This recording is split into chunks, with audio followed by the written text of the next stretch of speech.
नमस्कार विद्यार्थी मित्रांनो, सर्वांचं वेलकम आहे आपल्या यूट्यूब चॅनलवरती.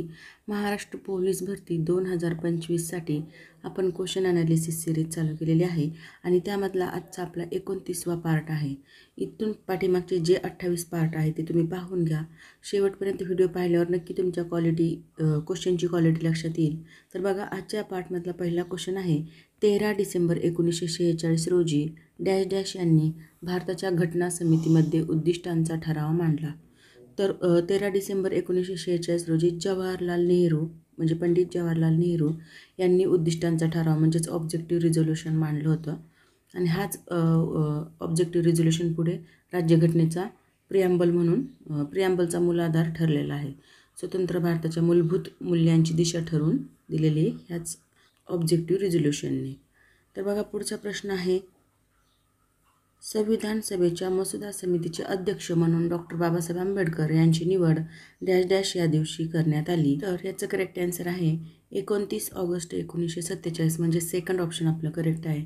29 ऑगस्ट 1947 रोजी संविधान सभेने मसुदा समिती म्हणजे ड्राफ्टिंग कमिटी तयार केली आणि अध्यक्ष म्हणून कोणाची निवड करण्यात आली तर डॉक्टर बाबासाहेब आंबेडकर यांची. तर संपूर्ण राज्यघटनेचे प्रारूप तयार करण्याची जबाबदारी या समितीकडे होती. पुढचा प्रश्न आहे. संविधान सभेतील मूलभूत हक्क आणि अल्पसंख्याक समितीचे अध्यक्ष कोण होते? तर याचं करेक्ट आन्सर आहे सरदार वल्लभभाई पटेल, म्हणजे थर्ड ऑप्शन आपलं करेक्ट आहे. मूलभूत हक्क आणि अल्पसंख्याक समितीचे अध्यक्ष सरदार वल्लभभाई पटेल होते. तसेच नागरिकांच्या हक्काचे संरक्षण करणे, अल्पसंख्याकांचे हित तसंच सामाजिक न्याय सुनिश्चित करण्यासाठी आवश्यक तरतुदी सुचवण्याचं काम या समितीने केलेलं आहे. मित्रांनो, आपण पाठीमागच्या व्हिडिओमध्ये सायन्सचे क्वेश्चन घेतले होते. त्याच्या पाठीमागच्या व्हिडिओमध्ये जिओग्राफी, त्याच्या पाठीमागच्या व्हिडिओमध्ये हिस्ट्री, असे वेगवेगळ्या सब्जेक्टचे आपण इथे व्हिडिओ बनवत आहोत. तसंच करंट अफेअरचं पण एक व्हिडिओ टाकलेला आहे. म्हणजे डेलीचे जे व्हिडिओ आहेत ते वेगवेगळ्या सब्जेक्टचे असणार आहेत. तसंच करंट अफेअरचे पण असणार आहेत. तुमच्या पोलीस भरतीसाठी आवश्यक संपूर्ण मटेरियल तुम्हाला या व्हिडिओमार्फत पोहोचवलं जाणार आहे. फक्त तुम्ही व्हिडिओ शेवटपर्यंत पाहत चला आणि लाईक देत चला, कमेंट्स करत चला. जे तुम्हाला काही वाटत असेल, काही पण क्युरी वाटत असेल तर तुम्ही कमेंट्समध्ये तसं टाकू शकता. तसंच बेल आयकॉनवर प्रेस करत चला, जेणेकरून तुम्हाला नवीन व्हिडिओची अपडेट भेटेल. आणि जर ह्या व्हिडिओची तुम्हाला PDF हवी असेल तर आपलं टेलिग्राम चॅनल तुम्ही जॉईन करू शकता, ज्याची लिंक डिस्क्रिप्शन बॉक्समध्ये दिलेली आहे. तर बघा, पुढचा प्रश्न आहे. भारतीय राज्यघटना तयार करण्यासाठी भारतीय घटना समितीची एकूण किती अधिवेशनं झाली? तर याचं करेक्ट आन्सर आहे 11 अधिवेशनं झालेली आहे, म्हणजे फर्स्ट ऑप्शन आपलं करेक्ट आहे. भारतीय संविधान तयार करण्यासाठी घटना समितीची एकूण 11 अधिवेशनं झाली आणि या बैठकीत विविध तरतुदींची चर्चा, सुधारणा आणि राज्यघटनेची अंतिम मांडणी करण्यात आली. जवळजवळ 3 वर्षे ही प्रक्रिया सुरू होती. अशा प्रकारे आपली राज्यघटना तयार झालेली आहे. भरपूर अभ्यास करून ही राज्यघटना तयार केलेली आहे. पुढचा प्रश्न पाहूया. भारतीय राज्यघटनेच्या सरनाम्याला भारतीय राज्यघटनेचा आत्मा कोणी म्हटलेला आहे? तर बघा, जो सरनामा आहे आपला, तर त्याला वेगवेगळे असं थीम दिलेले आहे वेगवेगळ्या व्यक्तीनं. तर भारतीय राज्यघटनेचा आत्मा असं कोणी म्हटलेलं आहे तर ते आहेत ठाकूरदास भार्गव, म्हणजे थर्ड ऑप्शन आपलं करेक्ट आहे. ठाकूरदास भार्गव यांनी राज्यघटनेच्या प्रास्ताविकेला भारतीय राज्यघटनेचा आत्मा म्हटले, कारण प्रास्ताविकेत भारताच्या मूलभूत तत्वांचे तसंच ध्येयांचे आणि आदर्शांचे स्पष्ट दर्शन होते आणि ते संपूर्ण राज्यघटनेची दिशा पण ठरवत आहे आपले हे प्रिॲम्बल, त्यामुळे त्याला आत्मा असं म्हटलेलं आहे. पुढचा प्रश्न पाहूया. ऑपरेशन पोलो हे कोणते संस्थान भारतीय संघराज्यात विलीन करण्यासाठी चालवले होते? तर बघा, ऑपरेशन पोलो हे म्हणजे हैदराबाद हे जे संस्थान आहे, सेकंड ऑप्शन आपलं करेक्ट आहे. ऑपरेशन पोलो कधी झालं होतं? 1948मध्ये हैदराबाद संस्थानाचं भारतीय संघात विलिनीकरण करण्यासाठी राबवलं गेलं होतं आणि निजामाने विलिनीकरण नाकारल्यामुळं भारतीय सैन्य किंवा भारतीय आर्मीनं अल्पकालीन म्हणजे एकदम थोड्या कालावधीमध्ये अशा प्रकारे ऑपरेशन पोलोची कारवाई करून ते भारतात सामील केले. हे एक महत्त्वाचं एकत्रीकरण होतं. खूप म्हणजे इथे संघर्ष पण करावा लागला होता. पुढचा प्रश्न आहे. खालीलपैकी लोकसंख्येच्या दृष्टीने जगातील सर्वात लहान देश कोणता? तर लोकसंख्येच्या दृष्टीने सर्वात लहान देश आहे व्हॅटिकन सिटी. तर बघा, लोकसंख्येच्या दृष्टीने पण जगातला सर्वात लहान व्हॅटिकन सिटीच आहे आणि क्षेत्रफळाच्या दृष्टीने देखील जगातला लहान देश कोणता असं विचारलं तर तो व्हॅटिकन सिटीचा आहे. आणि हा जो देश आहे व्हॅटिकन सिटी, तर हा रोम जे शहर आहे, शहरामध्ये वसलेले स्वतंत्र राष्ट्र आहे आणि पोपच्या नेतृत्वाखाली हे राष्ट्र चालतं. पुढचा प्रश्न आहे संसदेने नागरिकत्वाचा कायदा केव्हा संमत केला? तर संसदेने नागरिकत्वाचा कायदा 1955 मध्ये संमत केलेला आहे. थर्ड ऑप्शन आपलं करेक्ट आहे. जन्म हे महत्त्वाचं आहे. जन्म कोणत्या कोणत्या तत्वावर? जन्म, वंश, नोंदणी आणि नैसर्गिकीकरण तसंच भूभागाच्या विलिनीकरणाद्वारे नागरिकत्व मिळण्याच्या प्रक्रिया या कायद्यात स्पष्ट केल्या होत्या. ते 5 घटक आहेत. हे 5 घटकाच्या आधारे ते नागरिकत्व दिलं जायचं. पुढचा प्रश्न पाहूया. Doctor P R. आंबेडकरांनी संविधानाच्या कोणत्या कलमास भारतीय संविधानाचा आत्मा मानलेला आहे? तर याचं करेक्ट आन्सर आहे फोर्थ ऑप्शन आर्टिकल 32 जे आहे. आर्टिकल 32ला डॉक्टर बाबासाहेब आंबेडकरांनी संविधानाचा हृदय, संविधानाचा आत्मा असं म्हटलेलं आहे. कारण हे मूलभूत हक्क अंमलात आणण्यासाठी थेट सर्वोच्च आणि उच्च न्यायालयात जाण्याचा हक्क हे आर्टिकल आपल्याला देतं. म्हणून आर्टिकल 32 अंतर्गत आपण आपले हक्क मागण्यासाठी डायरेक्ट सुप्रीम कोर्टात आणि डायरेक्ट हायकोर्टात जाऊ शकतो. पुढचा प्रश्न आहे मूलभूत हक्कांच्या संरक्षणाची जबाबदारी खालीलपैकी कोणावर आहे? तर ह्याचं करेक्ट आन्सर आहे न्यायमंडळ. म्हणजे फोर्थ ऑप्शन आपलं करेक्ट आहे. मूलभूत हक्काचे संरक्षण करण्याची जबाबदारी न्यायव्यवस्थेवर आहे.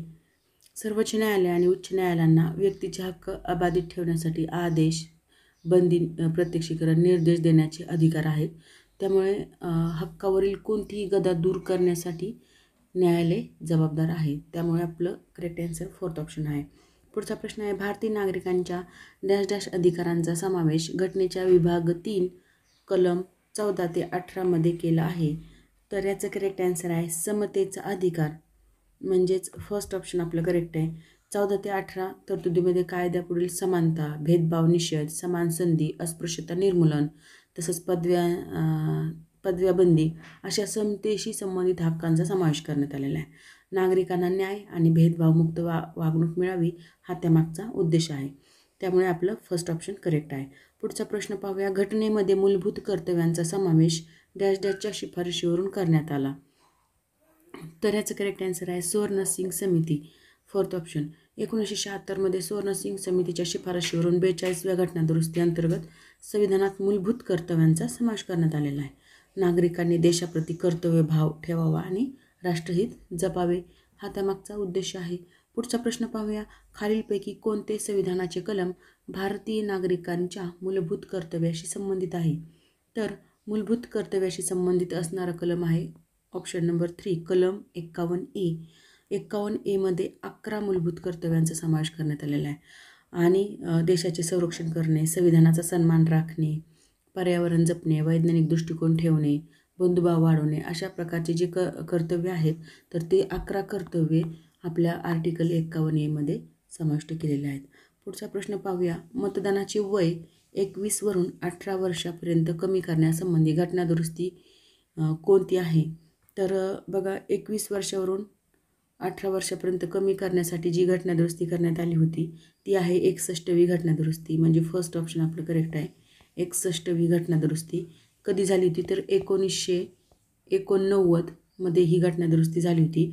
आणि या घटनादुरुस्तीनेच 21 वर्षे वय होतं वोटिंग करण्याचं, त्यावरून 18 वर्षे करण्यात आलं. आता प्रत्येक 18 वर्षाचं वय कंप्लीट झालेलं असेल तर ती व्यक्ती मतदान करू शकते. लोकशाही प्रक्रियेत युवकांचा सहभाग वाढवून घेण्यासाठी अशा प्रकारे व्यापक प्रतिनिधित्व मिळावे म्हणून अशा प्रकारे ही तरतूद केलेली आहे. तर खूप छान उद्देश ठेवून ही तरतूद केलेली आहे. बघा पुढचा प्रश्न पाहूया. भारताचा राष्ट्रपती आपल्या राजीनाम्याचे पत्र कोणाला संबोधून देतो? तर भारताचा राष्ट्रपती हा भारताचे उपराष्ट्रपती यांना आपल्या राजीनाम्याचे पत्र संबोधून देत असतो. कारण राष्ट्रपती अनुपस्थित असताना किंवा राष्ट्रपतीचे पद रिक्त असताना उपराष्ट्रपतीच कार्यवाहक म्हणून तिथं काम करत असतो. त्यामुळे राज्यघटनेत असं तरतूद करण्यात आलेली आहे. पुढचा प्रश्न पाहूया. भारताचे राष्ट्रपती म्हणून कोणाचा कालावधी सर्वात कमी होता? तर करेक्ट आन्सर आहे डॉक्टर झाकीर हुसेन. तर डॉक्टर झाकीर हुसेन यांचा कालावधी खूप कमी राहिलेला आहे. कारण राष्ट्रपती पदावर असतानाच त्यांचं निधन झालं 1969 मध्ये. 1969 मध्ये त्यांचं निधन झालं. त्यामुळे त्यांचा कार्यकाळ अपूर्ण राहिला होता. नेक्स्ट क्वेश्चन आहे. उच्च न्यायालयाचे न्यायाधीश डॅश डॅशकडून नियुक्त केले जातात? तर याचं करेक्ट आन्सर आहे राष्ट्रपती.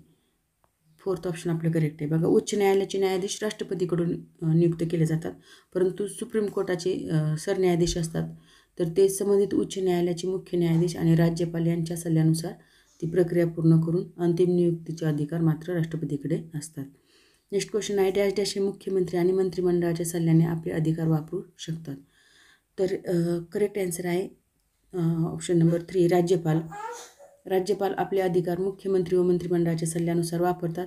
संसदीय लोकशाही पद्धतीनुसार कार्यकारी सत्ता मंत्रिमंडळाकडे असते, पण राज्यपाल हे घटनात्मक प्रमुख असून ते सल्ल्यानुसार कार्य करणे त्यांच्यावर बंधनकारक आहे. पुढचा प्रश्न पाहूया, घटक राज्याचा कार्यकारी प्रमुख कोण असतो? तर घटक राज्याचा कार्यकारी प्रमुख असतो राज्यपाल. फर्स्ट ऑप्शन आपलं करेक्ट आहे. राज्याचा घटनात्मक कार्यकारी प्रमुख आपण राज्यपालाला म्हणतो आणि वास्तविक प्रमुख कोण असतो तर तो असतो मुख्यमंत्री. तसंच मंत्रिमंडळाकडे सत्ता असते. मुख्यमंत्री म्हणजे ज्या सत्ता असते मंत्रिमंडळाकडे त्यांचाच मुख्यमंत्री पण असतो. मुख्यमंत्री व मंत्रिमंडळ यांच्याकडे वास्तविक सत्ता असते आणि राज्यपाल निर्णय मुख्यतः मंत्रिमंडळाच्या सल्ल्यानुसारच घेत असतात. त्यांची भूमिका औपचारिक व घटनात्मक स्वरूपाची असते. पुढचा प्रश्न पाहूया, भारतात केंद्रीय कॅबिनेटचा अध्यक्ष कोण असतो? तर केंद्रीय कॅबिनेटचा अध्यक्ष असतो पंतप्रधान. म्हणजे 3 ऑप्शन आपलं करेक्ट आहे. केंद्रातील कॅबिनेटचे नेतृत्व पंतप्रधान पाहतात. तसंच सर्व महत्त्वाचे निर्णय केंद्रीय कॅबिनेट च्या बैठकीतच निर्णय घेतले जातात किंवा सर्व महत्त्वाचे निर्णय तिथेच ठरवले जातात, परंतु पंतप्रधानाचं तिथे मार्गदर्शन घेतलं जातं. राष्ट्रपती औपचारिक राष्ट्रप्रमुख असतात, परंतु कार्यकारी नेतृत्व कोणाकडे असतं तर पंतप्रधानाकडे असतं. तर बघा मित्रांनो, अशा प्रकारे आपण इथं क्वालिटी क्वेश्चन घेतलेले आहेत. तर 20 क्वेश्चन आपण इथे कव्हर केलेले आहेत. क्वेश्चनची क्वालिटी कशी वाटली ते नक्की कमेंट बॉक्समध्ये कळवा आणि जास्तीत जास्त तुमच्या मित्रांना शेअर करा. तसंच जे कोणी जेन्युइनली तयारी करत आहे पोलीस भरतीची त्यांच्यासाठी अत्यंत महत्त्वाचे व्हिडिओ आपण इथं घेत आहोत. तर तुम्ही जास्तीत जास्त सबस्क्राईब करा, शेअर करा आणि लाईक देत चला. Thank you very much.